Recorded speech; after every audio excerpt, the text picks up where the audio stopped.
Bismillahirrahmanirrahim. Assalamualaikum warahmatullahi wabarakatuh.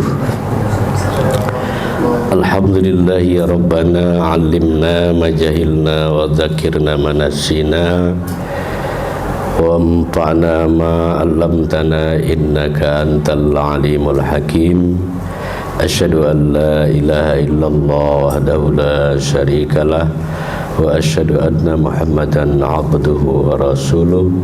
Allahumma salli wa sallim wa barik ala sayyidina Muhammad wa ala alihi wa sahbihi ajma'in, amma ba'd. Qala Allah Ta'ala fil Qur'anil Karim, bismillahirrahmanirrahim, qul huwallahu ahad, Allahu samad, lam yalid wa lam yulad wa lam yakul lahu kufuwan ahad.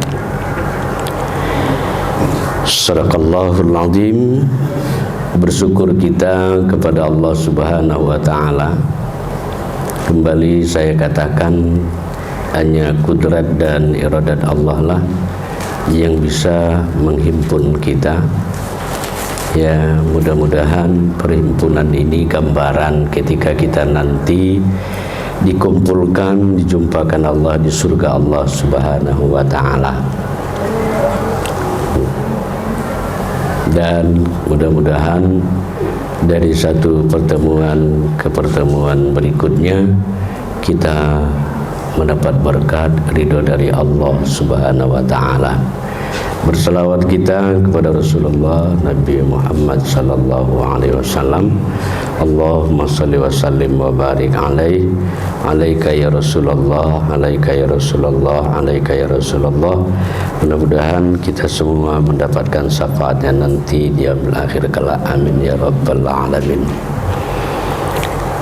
Sahibul bait, Bapak Jar, serta istri, keluarga besar, Bapak Ibu yang berhadir pada malam hari ini yang sangat saya hormati.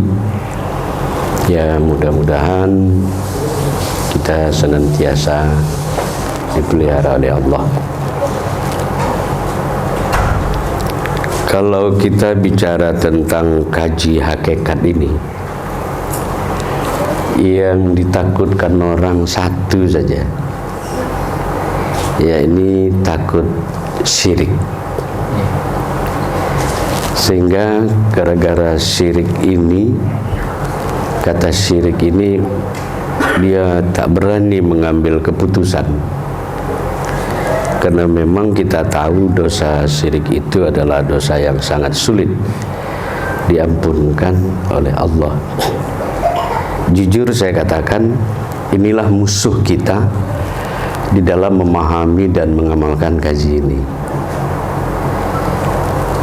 Nah, jadi ini saya jelaskan ya, supaya jangan ada takut dengan kata syirik. Secara bahasa, syirik itu yang lazim kita dengar adalah menduakan Tuhan. Kan itu secara umum. Justru kalau kajian hakikat ini menghindarkan kata dua, ya, menghindarkan kata dua. Malah kajian hakikat ini dua menjadi satu. Maka kalau kita pahami di mana syiriknya, cuma tuduhan orang-orang syariat. Ya, kalau ngaji hakikat ini ya syirik itu. Padahal karena dia nggak paham. Ya, karena nggak paham. Sebenarnya maaf, orang beramal di ilmu fikih, di ilmu syariat itulah syirik. Kenapa? Contoh, dia merasa dia ada, Allah ada. Kan dua itu. Sementara di kajian hakikat dua menjadi satu. Jadi sebenarnya orang-orang syariat menuduh kita itu syirik, tanpa dia sadari sebenarnya dialah yang syirik. Karena itu tadi, Allah hidup, dia bilang dia pun hidup. Berarti kan ada dua yang hidup. Padahal hakikat nggak begitu. Yang hidup itu hanya satu, yang kuasa itu hanya satu, yang berkehendak itu hanya satu. Jadi artinya kenapa ini dari awal saya sampaikan, supaya mengambil keputusan jangan takut. Ya, yang kajian yang kita kaji ini bukan kaji hayalan. Cuma memang kaji ini jarang didengar orang, itu aja masalahnya. Dan memang ini tidak bisa dibuka untuk umum, tidak bisa. Ya, jadi mudah-mudahan bisa jemaah sekalian memahami syirik itu menduakan Allah. Justru di kaji ini kita membuat dua menjadi satu, di mana syiriknya, kan begitu. Ya, ini saya tegaskan lagi, inilah penghalang kita tidak berani mengambil keputusan. Makanya saya jelaskan dari awal pengertian syirik itu, sehingga nanti kajian-kajian yang harus begini dia udah berani. Karena jujur, keraguan itu masih ada. Iya enggak gitu. Nah, jadi jangan sampai seperti itu, karena nanti kita akan terjadi habis arang besi binasa. Nggak mau, saya nggak mau itu. Nah, baik, kita buka kaji. Saya kembali kepada awal, ya. Ini hal pokok. Ya, kalau Pak Fajar bilang kemarin itu hadis mimpi. Inilah akar kajian tentang dunia hakikat. Benar-benar ini dipahami. Bunyinya adalah man arafa nafsahu faqad arafa rabbahu. Man arafa rabbahu fasadal jasad. Ini hadis. Kalau diterjemahkan, barang siapa mengenal dirinya, ya, koma gitu dia kan, sungguh dia mengenal Tuhannya. Dua, barang siapa mengenal Tuhannya, binasalah dirinya. Nah, ya, jelas itu kan terjemahnya. Yuk kita bahas. Ini pokok awal ngaji hakikat, jadi harus mahir ini. Katanya tadi, man arafa nafsahu, barang siapa mengenal dirinya. Nah, yang mana diri kita? Karena kita ini, maaf, sudah lama kita ini menciptakan diri kita adalah Tuhan tandingan. Sudah lama kita ini berlaku syirik. Ya, yuk kita bongkar. Siapa diri kita ini? Maka dijawabnya, kita inilah yang disebut la qadirun wala muridun wala alimun wala hayyun wala sami'un wala basyirun wala mutakallimun. Inilah diri kita. Apa artinya? Diri kita ini la qadirun, tidak punya kuasa. Ya, kalau ditulis dia garis miringnya lemah. Kita ini lemah. Ya. Kita ini maha lemah. Wala muridun. Yang kedua, kita ini tidak punya kehendak. Ya, sebiji jarrah pun tidak ada kehendak kita. Dua, wala alimun, kita ini bodoh. Inilah diri kita. Wala hayyun, yang keempat, kita ini adalah mati. Wala sami'un, kita ini peka. 5 ya. Yang keenam, wala sami'un wala basyirun, kita ini buta. Wala mutakallimun, kita ini bisu. Cobalah kita pahami dengan akal kita, kalau kita ini lemah, kita ini tak punya kehendak, kan gitu? Kita ini bodoh, kita ini mati, kita ini peka, kita ini buta, kita ini bisu. Lawan dari sifat Allah. Lawan dari sifat Allah itu jadi. Iya, enggak. Ini dia, ya. Bapak udah mulai paham dia. Itulah diri kita. Itulah diri kita. Maka dikatakan Nabi, man arafa nafsahu bil mauti. Siapa yang mengenal dirinya itu mati. Ya, kalau kita lihat itu tadi, nggak punya kuasa atau lemah, tak berkehendak, kita bodoh, kita mati, kita peka, kita tuli, buta, kita bisu. Seperti apalah diri kita ini? Kan tak lebih seperti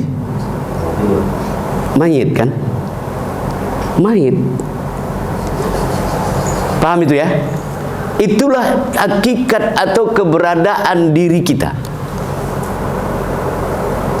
Maka simpulnya apa? Kita ini sama dengan tidak ada. Ya, ini pahami baik-baik. Ya, ini kalau ibarat bangunan, ini pondasi yang harus kita bangun. Jangan pernah kita mengatakan kita ini ada. Dasarnya itu tadi, Pak. La qadirun wala muridun. Ya. Kita ini enggak ada. Kalau kita ambil contoh, an-naumus ashabul maut. Tidur itu saudaranya mati. Nah, diri kita seperti orang tidur itulah. Tidur. Ada kudrat orang tidur, ada kehendak orang tidur. Kalau betul-betul tidur nggak ada itu. Dipanggil pun kita, dibel segala macam, peka. Iya kan? Ini yang normal aja ya, jangan pula bilang, tapi Ustaz ada orang tidur cerita-cerita kok. Itu ngelandur namanya. Itulah diri kita. Maka pahami ini, bahwa sesungguhnya kita ini tidak ada. Itu simpulnya ya. Kita ini nggak ada. Terus pertanyaannya, kalau begitu yang ada sekarang di diri kita ini siapa? Man arafa nafsahu faqad arafa rabbahu. Barang siapa mengenal dirinya, sungguh dia mengenal Tuhannya. Kalau begitu yang ada sekarang ini, yang bergerak, ya, yang memandang, yang mendengar, yang melihat, yang berkata-kata, yang berkehendak, yang berkuasa, siapa sekarang ini? Kalau bahasa awal, karena kita awal mengaji, nyata sifat Allah di dalam diri. Begitu kita bangun tidur, yang beraktivitas itu siapa? Nah, adakah kita lagi di situ? Nggak ada. Bahasanya saya katakan, nyatalah, kalau di kelas tinggi dia, nyatalah Allah itu di dalam diri kita.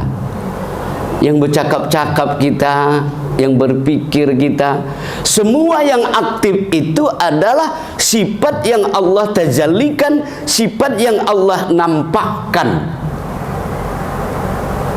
Ya, dinampakkan dia. Jadi yang nampak itu siapa? Sifatnya lah dulu ya, atau saya cepat naik kita bingung nanti, gamang. Nah, jadi kalau begitu hidup yang sekarang ini, hidup siapa ini? Ya kita sudah lama Pak mengatakan hidup ini hidup kita, kan udah lama. Kuasa kita Kuasa kita bisa berjalan, beraktivitas, kita bilang kuasa kita. Makanya saya katakan tadi, kita ini sudah lama jadi Tuhan. Sudah lama kita jadi Tuhan. Kehendak ini, kehendak kita. Padahal itu sama kita merampok hak Allah. Kita tadi apa? Pegang Pak, kita ini tiada. Bagaimana logika kita tiada? Karena kita lemah, kita tak berkehendak, kita bodoh, kita mati, kita peka, kita buta, kita bisu. Itulah kita. Nggak ada. Yang ada sekarang ini menurut kajian tauhid, inilah nyatanya sifat Allah di dalam diri. Sudah bisa dipahami itu? Kita ini jalannya pelan aja. Gak perlu kita gaya Sambo nembak sampai 5 peluru. Ya, satu-satu aja. Sekarang bisa dipahami tidak?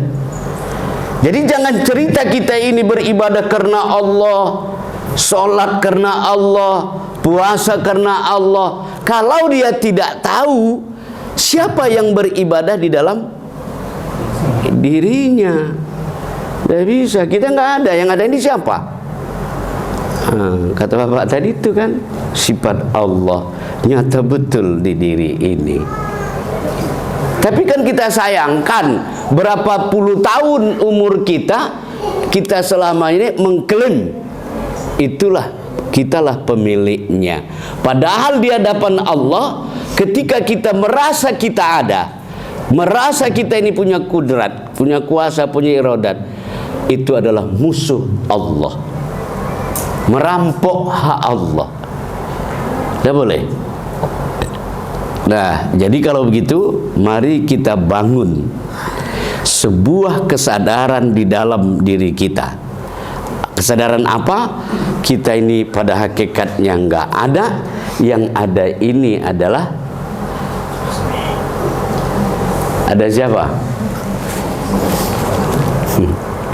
Adanya dia. Maka Rasulullah ingatkan kita, mutu qabla anta mutu, kata Rasulullah. Matikan diri kau sebelum kau mati. Maksudnya mematikan ego, mematikan keakuan diri. Ya, matikan ego. Dan ini harus kita lakukan semasa kita hidup. Ya, jangan lagi kita merasa kita yang sholat, kita yang berikhtiar, berusaha, itu jangan. Ya, pada hakikatnya sifat Allah di diri itulah yang aktif. Ya, jadi sadari itu. Ya, inilah artinya wa huwa ma'akum. Kita ini enggak ada serta Allah itu. Kita sudah tak ada, yang ada di Dia. Bisa dipahami itu kan? Ini aku dengan orang tunduk-tunduk ini kena paham atau kena mengantuk ya kan? Kita tidak itu, barang siapa mengenal dirinya, dia mengenal Tuhannya. Barang siapa mengenal Tuhannya. Fasadal jasad, hancurlah, binasalah dirinya. Artinya nggak ada. Saya ulangi, barang siapa mengenal dirinya, sungguh dia mengenal akan Tuhannya. Barang siapa mengenal Tuhannya, maka binasalah dia. Artinya kita nggak ada, yang ada Allah. Mana adanya Allah di diri, kan itu dia. Nah, yang nyatalah sifat Allah di diri. Itulah kudrat, letaknya di kaki, iradat, letaknya di hati, ilmu, letaknya di kepala, hayat, hidup, letaknya di hidung, sama, letaknya di kuping, basar, letaknya di mata, kalam, letaknya di mulut. Kan bisa disaksikan kan? Kan bisa disaksikan kan? Sifat Allah di diri, tempatnya itu sudah saya kasih tahu. Saya ulangi lagi, kudrat letaknya di kaki, iradat di kaki ya. Ya kaki, kudrat iradat, kehendak letaknya di hati, ilmu letaknya di kepala. Ya kan? Hayat, hidup letaknya di hidung. Ya. Hayat, sama letaknya di kuping. Ya. Basar, melihat, letaknya di mata. Kalam, letaknya di mulut. Nah, kalau sampai sini bisa nggak jemaah sekalian sudah merasa bertemu dengan zat itu? Maaf saya ulangi. Dengan kita memahami sifat Allah di diri tadi, kan gitu. Kata Nabi begini, saya tambahkan dulu. Kalau kamu tidak bisa bertemu dengan zat Allah, ya, maka kamu wajib bertemu dengan sifat Allah. Yuk kita pahami, sifat itu ya tidak berpisah dengan zat. Ini kopi ya, teh. Saya yakin ini ada gulanya. Ya, minta izin, saya buktikan aja. Manis. Yang saya jilat begini manis, ini kan sifat. Zatnya kan nggak ada lagi nampak ini. Bisakah kita sekarang ini mencari zatnya ini? Nggak mungkin. Ini akal orang bodoh aja lah. Nggak mungkin. Nah, artinya apa? Setelah kita mengenal sifat Allah di diri, sebenarnya itu adalah aku, kata Allah. Maka hadis bunyinya apa? Al insanu sirri wa ana sirruhu wa sirri sifati wa sifati la ghairi. Kalau diterjemahkan, ya, manusia itu, kata Allah, rahasiaku, dan aku rahasia manusia. Rahasia diriku, kata Allah, itu sifatku. Sifatku itu tiada yang lain, itu adalah aku. Bisa dipaham? Paham kan? Kalau begitu bisa. Oh bentar. Kalau begitu sudah ketemu nggak kita saat ini dengan Allah? Jangan takut-takut, ini ngaji hakikat. Tadi hidung letaknya di mana? Hah? Ayat letaknya di hidung. Hidung. Ya, turun naiknya nafas itu, Pak. Sudah ketemu nggak? Kalau begitu, andaikan kita sholat Isya, yang sholat itu siapa? Ini kita bongkar habis-habisan ini. Tapi ingat ya, ini bukan mau diceritakan ke orang. Ini isi batin, letaknya di dalam. Makanya kalau udah tahu nanti, diam, jangan kayak tukang jual obat, ya kan, sampai di kedai kopi yang tempat nggak layak, ceritanya cerita Tuhan gitu. Nah cukup. Cuma kan kita bukan mengaku Tuhan, tapi Tuhan berkenyataan pada diri. Yuk kita koreksi.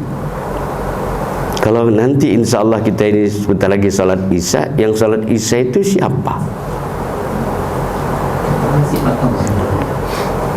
Bapak masih sopan ngomongnya. Sifat Allah, kata dia. Karena sopan atau karena masih takut?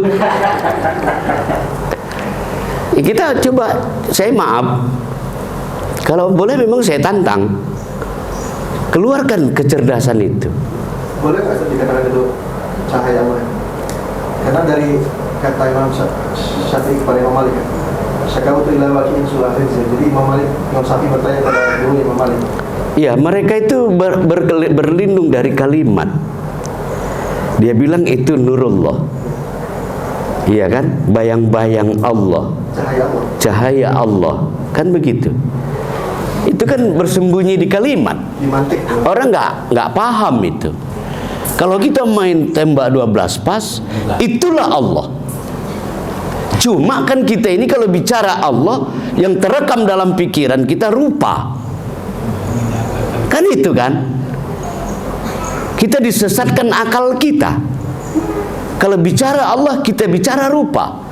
Padahal kita tahu Allah itu laisa kamitslihi syai'un. Dia tidak ada perumpamaan. Ya, makanya kalau sudah kita kenal ini tiket kita untuk kembali kepada Allah dalam keadaan husnul khotimah. Dan orang yang kenal inilah yang bisa masuk ke surga Allah. Kalau dia nggak tahu, aduh, 1000 tahun dia hidup beribadah, ya, tidak ada guna ibadahnya itu. Kenapa? Dia masih memakai keakuan. Dialah merasa dia sholat itu. Ya, padahal itu. Maka kalau begitu kita sholat, yang kita saksikan dengan mata kasar ini, yang mana kita lihat? Sejadah itu? Atau kita bikin Tuhan-Tuhan hayalan? Kan selamanya itu kita kan meletakkan Allah, maaf, itu kadang-kadang ya tadi mana-mana lah. Dia pun pura-pura sopan, ya kan, takut dinilai gitu. Padahal dikatakan Nabi, man talabal waliyu ya ghairin nafsi faqad dhalla dhalalan ba'ida. Barang siapa mencari Tuhan di luar dirinya, maka dia adalah orang yang tersesat. Kalau begitu yang kita tonton dalam sholat itu apa? Kita udah nggak ada. Ya paham itu kan? Ini duduk betul ini. Kita nggak ada, yang ada ini dia. Nah, maka hilangkan, kata Nabi tadi, mutu qablanta mutu. Matikan diri kau sebelum kau mati. Artinya apa? Pulangkan sifat Allah itu punyamu ya Allah. Kudrat punya kau, iradat, aku tak ada. Nah, itu caranya. Maka dalam pengamalannya Pak, pemahaman itulah yang kita bawa di dalam sholat. Paham itu? Oh, ini gerak dia. Jadi usolli fardhu Isya saja aku, bukan aku kita lagi yang ini. Tapi usolli saja aku sifat itulah yang menjadi aku, paham? Kalau sifat itu yang mengatakan dia Allah, salah. Sifat 7 itu, orang itu yang mengatakan kami Allah, kira-kira begitu. Kira-kira salah itu. Yang salah itu kan kita nih nggak ada, kita nggak ada menurut kaji kan. Tapi kita yang mengaku kita Allah, ego kita yang mengaku diri Allah, itulah yang kafir itu. Tapi kalau sifat itu yang mengaku Allah, loh, orang memang dia itu kok. Nah, mana ada salahnya? Makanya al-halat Siti Jenar, ya, ketika dipanggil, kata Siti Jenar, nggak ada Siti Jenar, ada Allah. Kenapa? Dia fana. Artinya yang dia lihat dalam diri dia itu sifat Allah itu. Itu yang menjawab aku Allah. Ketika didatangi lagi, ada Allah, nggak ada, yang ada Siti Jenar, kata dia. Muncul kembali ke manusiaan dia. Nah, ini sebenarnya petunjuk kita dalam mengaji. Nah, kalau bisa kita ini jangan lagi ada akunya. Cuma itu tadilah, minta izin, minta maaf. Ya, Pak Fajar, jangan pula panggil bini bang, abang nggak ada, Allah yang ada, kegawat kita. Jangan terjadi itu, jangan. Ya, nah kita koma lah ya, biar Isa kita dulu. Ya, oke, kita koma. Ya, mudah-mudahan Allah beri kita paham, karena memang pahamnya yang mau kita cari. Ya, dan bertahan kita dipahami itu. Oh, begini rupanya. Ya, ini Ustaz kalau bikin ilmu jadi ilmu kuat bisa nggak? Iya. Nanti kita ungkap. Kita ungkap insya Allah kalau diizinkan Allah. Supaya jangan sepele kali orang sama kita. Iya kan?